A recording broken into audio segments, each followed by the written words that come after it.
खीर वारी चांहि ज़ाइक़े में मुनफ़रिद हूंदी आहे। दुनिया जे केतिरनि ई मुल्कनि में वापराई वेंदी आहे। खीर वारी चांहि जा केतिरा ई फ़ाइदा बि आहिनि, छो त इन में विटामिन डी ऐं कैल्शियम हूंदो आहे। पर इन जा के नुक़सान बि आहिनि जेके इन जे वधीक इस्तेमाल सां साम्हूं ईंदा आहिनि, जिन में कब्ज़ ऐं वज़न में वाध शामिल आहिनि। खीर वारी चांहि ॾींहं में केतिरा भेरा पी सघिजे थी, इन हवाले सां तहक़ीक़ूं थी चुकियूं आहिनि। ईअं नाहे त खीर वारी चांहि जा रुॻो नुक़सान आहिनि, इन जा कुझु फ़ाइदा बि आहिनि। चांहि में एंटी ऑक्सीडेंट्स, जॾहिं त खीर में वॾे मिक़दार में कैल्शियम ऐं पोटाशियम, विटामिन डी ऐं B12 हूंदो आहे। इहे सभु शयूं हॾियुनि ऐं जिस्म लाइ अहम हूंदियूं आहिनि। खीर में मौजूदु कार्बोहाइड्रेट ऐं ॿिया अंसर जिस्म खे क़ुवत ॾियण लाइ काफ़ी हूंदा आहिनि। रोज़ानो मुनासिब मिक़दार में खीर पीअण जा काफ़ी फ़ाइदा आहिनि। ख़ासि तौर ते खल जी सिहत खे बरक़रार रखण लाइ खीर अहम हूंदो आहे। इन सां पोढ़ाइप जा असर बि जल्दी ज़ाहिर नाहिनि थींदा। खीर वारी चांहि सां ज़हनी दबाव में घटिताई आणे सघिजे थी, जॾहिं त इन सां याददाश्त बहितर ऐं दबाव ख़तम थींदो आहे। खीर वारी चांहि में मौजूदु कैफ़ीन जिस्म खे ताज़गी ॾींदो आहे। खीर वारी चांहि में मौजूदु विटामिन डी ऐं प्रोटीन जे करे सीरोटोनिन नाले हार्मोन जी सतह बहितर थींदी आहे, जंहिंसां इंसान जो मूड ख़ुशगवार रहंदो आहे। खीर वारी चांहि जो वधीक इस्तेमाल जिते कुझु माण्हुनि जो वज़न वधण जो सबबु बणिजंदो आहे, उते इन सां कुझु माण्हुनि जो वज़न घटिजी वेंदो आहे। खीर में मौजूदु सण बि वज़न वधाइण जो सबबु बणिजंदो आहे, जॾहिं त चांहि में एंटी ऑक्सीडेंट मीटाबॉलिक रेट खे वधाईंदो आहे, जेको जिस्म में मिलंदड़ चर्बी खे ॻारण जो सबबु बणिजंदो आहे। अवां खीर वारी चांहि जा फ़ाइदा ॼाणे वरिता, पर हिन मिक्सचर जा जिस्म ते नाकारी असर बि पवंदा आहिनि। चांहि में पॉलीफिनोल शामिल हूंदो आहे, जेको चर्बीअ खे जज़ब करण जे अमल खे महदूद करे छॾींदो आहे। इन सां जिस्म में मौजूदु चर्बी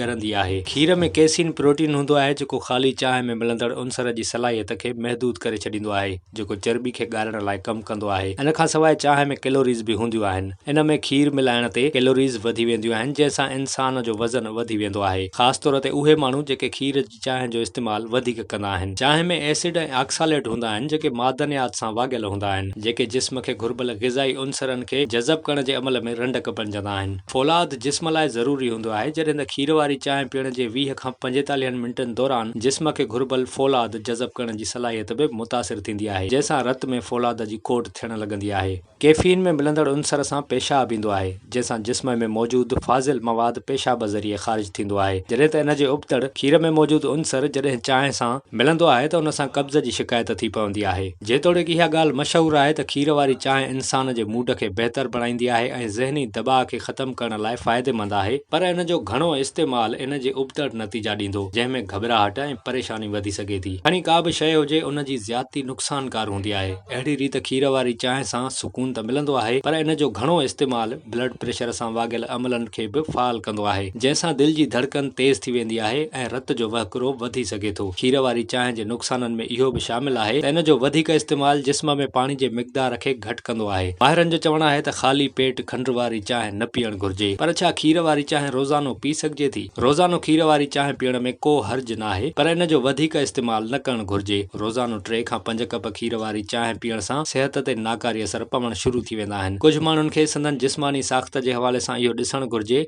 त खीर वारी चांहि पीअण सां खेनि को नुक़सान त नाहे थी रहियो। अहिड़ा माण्हू पंहिंजी जिस्मानी साख़्त ऐं मुख़्तलिफ़ शयुनि ते थींदड़ एलर्जी खे ॾिसंदे उन खे छॾे सघनि था। खीर वारी चांहि में मिलंदड़ कैफ़ीन जी ज़्यादती दिलि जी धड़कन में वाध कंदी आहे। वधीक खंड वारी चांहि वधीक पीअण सां वज़न वधी वेंदो आहे। कुझु माण्हू लैक्टोज़ जी खोट वारे मर्ज़ में मुब्तला हूंदा आहिनि। इहो तॾहिं थींदो आहे जॾहिं हू खीर वारी चांहि घणी पीअंदा आहिनि। अहिड़नि माण्हुनि जो पेट ख़राब, पेट फूकिजी वेंदो आहे ऐं अंगारी थी पवंदी आहे। घणनि माण्हुनि खे ब्लड प्रेशर जा मसइला बि थी सघनि था। इन लाइ खीर वारी चांहि पीअण खां एहतियात करणु घुरिजे।